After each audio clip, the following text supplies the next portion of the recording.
I had another video planned to be released today, but I changed my mind when the beloved Japanese action film star Shin'ichi Sonny Chiba died at the age of 82 from complications of COVID-19. Hi, this is Editing Me. I just thought that this video was getting a little bit sad, which is fair enough, but I'm going to add a couple of quiz. First off, what's the connection between Sonny Chiba and Lin Shaye, the actress we know from the Insidious movie series? And secondly, at the end of the video, I'm going to give you 10 Sonny Chiba movies that I think you should check out. Many people knew Sonny Chiba from his whimsical, charismatic role as a master swordsmith and piss-poor sushi chef Hattori Hanzo in Tarantino's Kill Bill, but Chiba's career was a parade of continuous grooviness from the 1960s onwards. While at university in the late 1950s, Chiba studied karate, and in 1960, Toei Studios were doing a talent search and they signed him up. At the time, Toei was an incredibly prolific factory for tokusatsu TV shows and supernatural thriller movies. Chiba started out at the bottom on the TV shows, taking over the lead in a series called Seven Color Mask, playing a detective with a secret identity with 7 different personalities. He was also the hero in Ara no Shisha, Messenger of Allah, another superhero series, before getting his feature film debut in Invasion of the Neptune Men.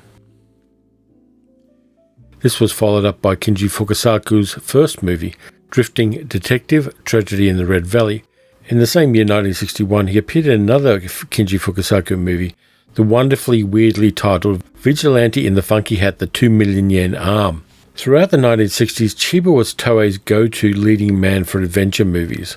He was the romantic lead in the crazy science fiction action Terror Beneath the Sea, also known as Water Cyborg. I watched that last week and it is insane. And he was also in the 1966 reboot of one of the world's first superheroes, Golden Bat. In the late 60s, his public taste changed. He appeared in many of Toei's Jirageki movies and Yakuza films. But in 1973, he made the movie most of us know and love best. Originally in Japan, it was called Gekitotsu Satsujin Ken, meaning Clash Killer Fist. But we know it as The Street Fighter. In The Street Fighter, Chiba plays an amoral mercenary called Takuma Tsurugi and a Yakuza gang with links to the Chinese Tongs in Hong Kong. Tsurugi is a brilliant strategist and a brutally effective martial artist. The director Shigehiro Ozawa gives us a hyperkinetic action flick which introduces one of the coolest tropes of the martial arts genre, the X-ray shot, where we see an X-ray view of the damage a blow causes instead of seeing the blow itself. Chiba is a force of nature in The Street Fighter, giving us an animalistic protagonist who doesn't take crap from anyone. In the sequels Return of the Street Fighter and The Street Fighter's Last Revenge, Tsurugi becomes a much smoother protagonist, with a touch of James Bond or Derek Flynn about him, but the action is still ramped up to 11. Shout Factory recently released all 3 movies in a Blu-ray set, so you might want to pick those up before they sell out. Throughout the 1970s, Sonny Chiba continued as an action hero in movies like 1975's The Bullet Train and 1976's Karate Warriors. In 1977, he was great in the second live-action version of the anime and manga Hitman series Gogol 13. This movie, Gogol 13 Assignment Kowloon, is crazy fun. You might want to clock that one out too. Sonny Chiba continued to work in action cinema throughout the 80s, 90s, noughties, and even the teens. His career got a boost when Tarantino gave him a chance to iterate his Hattori Hanzo character from his 1980s TV series Shadow Warriors, which ran for 4 seasons. If I had to name 2 charismatic male Japanese actors of the 20th century, they'd be Toshiro Mifune and Sonny Chiba. Mifune worked for Toho, the prestige movie studio in Japan at the time, and Chiba for Toei, which was like the Japanese equivalent of 1950s Columbia Pictures. Sonny Chiba's career leaves us with so many cool memories. He paid his dues in the industry and never gave less than full value. He wasn't the sort of actor who cashed checks on his reputation.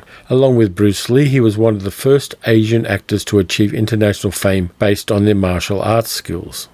I first saw The Street Fighter in a cinema in the 1970s and it blew me away. Tsurugi was so different from the smooth, cat-like grace of Bruce Lee's characters. Way before Daniel Craig's James Bond, he was the definitive, charismatic, blunt instrument of action cinema. Bruce Lee might have broken Chuck Norris's neck in Way of the Dragon, but Sonny Chiba ripped a guy's throat out with his bare hand, and I'd never seen that before in a movie. I have the Shout Factory Street Fighter box set on the way. I ordered it days ago before Sonny Chiba's death. When it gets here, I'm going to watch it and raise a glass to one of the masters of action cinema. He will be missed, and to hell with COVID. Thank you very much for watching. If you enjoyed this video, please consider liking, subscribing, and leaving a comment and hitting the notification bell. You can also donate to the channel at patreon.com/paleocinema.